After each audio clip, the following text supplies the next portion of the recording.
மாநிலங்களவை எதிர்க்கட்சித் தலைவர் மல்லிகார்ஜுன கார்கே மீது தாக்குதல் நடத்தப்பட்டதாக சபாநாயகரிடம் காங்கிரஸ் தரப்பிலிருந்து புகார் அளிக்கப்பட்டுள்ளது. கார்கே மீது தாக்குதல் நடத்தப்பட்டதாக காங்கிரஸ் தரப்பிலிருந்து புகார் அளிக்கப்பட்டிருக்கிறது. சபாநாயகரிடம் அண்மை செய்தியாக பார்த்து வருகிறோம். மாநிலங்களவை எதிர்க்கட்சித் தலைவர் மல்லிகார்ஜுன கார்கே மீது தாக்குதல் நடத்தப்பட்டதாக புகார் அளித்துள்ளனர் காங்கிரஸ் கட்சியினர். சபாநாயகரிடம் இந்த புகார் மனு காங்கிரஸ் தரப்பிலிருந்து வழங்கப்பட்டுள்ளது. அண்மை செய்தியாக பார்த்து வருகிறோம்.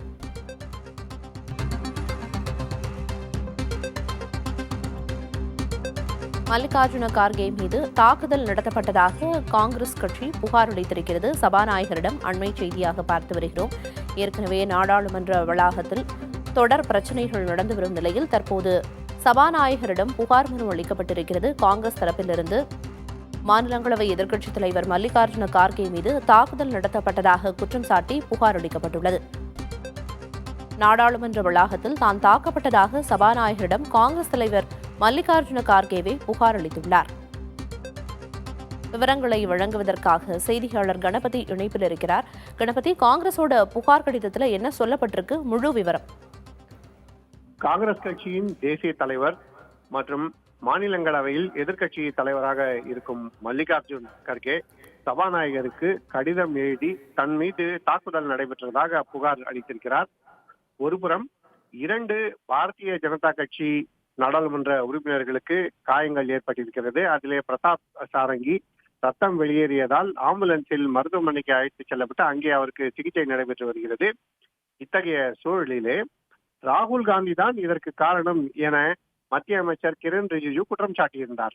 அதே சமயத்தில் நாடாளுமன்ற வளாகத்தில் உள்ள மகர்த்வார் என சொல்லப்படும் நுழைவாயிலை தடுத்து நின்று அங்கு ஆளும் கூட்டணியைச் சேர்ந்த நாடாளுமன்ற உறுப்பினர்கள் தான் ஆர்ப்பாட்டத்தில் ஈடுபட்டார்கள். அதன் காரணமாக எனக்கு காயம் ஏற்பட்டுள்ளது என மல்லிகார்ஜுன் கர்கே சபாநாயகருக்கு எழுதியுள்ள கடிதத்திலே தெரிவித்திருக்கிறார். இன்று காலையிலே எப்படி அம்பேத்கர் சிலையில் இருந்து ஊர்வலமாக மகர்த்வார் என அழைக்கப்படும் நுழைவாயிலுக்கு நாங்கள் வந்தோம்.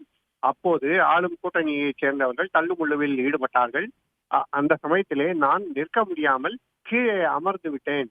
ஏற்கனவே எனது முட்டியிலே அறுவை சிகிச்சை நடைபெற்று அது பலவீனமாக உள்ளது. அந்த சமயத்திலே தற்போது ஏற்பட்ட இந்த தள்ளுமுள்ளுவின் காரணமாக மிகவும் கடினமான சிரமத்துடன் நான் இன்று மாநிலங்களவைக்கு நடந்து சென்றேன் என மல்லிகார்ஜுன் கார்கே குறிப்பிட்டிருக்கிறார்.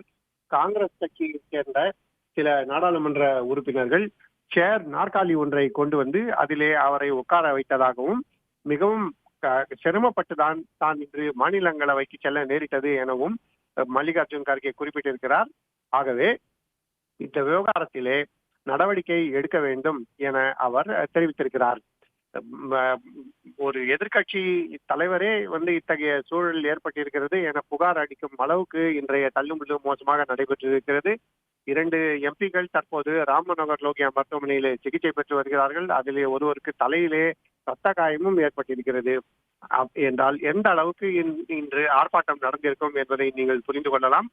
ஆளும் கூட்டணி மற்றும் எதிர்கட்சிகள் இரண்டுமே ஒரே சமயத்தில் அம்பேத்கர் அவமானம் செய்யப்பட்டதாக கூறப்படும் விவகாரத்திலே தொடர்ச்சியாக போராட்டங்களில் ஈடுபட்டதன் காரணமாக இன்று காலையிலே தள்ளுமுள்ளு ஏற்பட்டது. அந்த தள்ளுமுள்ளுவில் தான் 2 பாஜக நாடாளுமன்ற உறுப்பினர்கள் காயமடைந்து மருத்துவமனையிலே சிகிச்சை பெறுகிறார்கள். மேலும் மல்லிகார்ஜுன் கார்கே தனக்கும் அசௌகரியம் ஏற்பட்டிருக்கிறது, தனது முட்டியிலே கடும் வலி ஏற்பட்டிருக்கிறது, நடக்கவே சிரமப்படுகிறேன் எனவும் குறிப்பிட்டிருக்கிறார். ஆகவே இந்த விஷயத்தை காங்கிரஸ் கட்சி இன்று நாடாளுமன்றத்தின் 2 அவைகளிலும் வலியுறுத்தியுள்ளது. தான் தாக்கப்பட்டதாக மல்லிகார்ஜுன கார்கே குறிப்பிட்டு புகார் மனு அளித்திருக்கிறார். அந்த கடிதம் குறித்த முழு விவரங்களை வழங்கியதற்கு நன்றி கணபதி.